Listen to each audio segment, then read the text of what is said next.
Elə isə siz məni zikr edin, hər anda mənim hesabımı edin, ki, mən də sizi zikr edim. Sizin hesabınızı edib, sizə rəhmətimlə müamilə edim.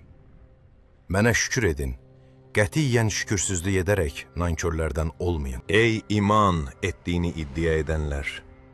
Səbir və səlat ilə Allahın razılığını, yaxınlığını və camalını istəyin. Çünki Allah səbir edənlərlə birlikdədir. Allah yolunda öldürülənlərə ölülər deməyin.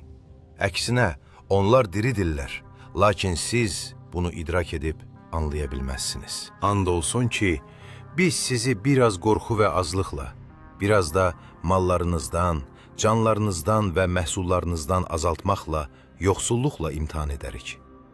Rəsulum, bunlara səbir edənləri müjdələ. Onlar ki, özlərinə bir müsibət gəldiyi zaman, şübhəsiz biz hər şeyimizlə Allaha aidik və əlbəttə biz sonunda ona dönəcəyik, deyərlər.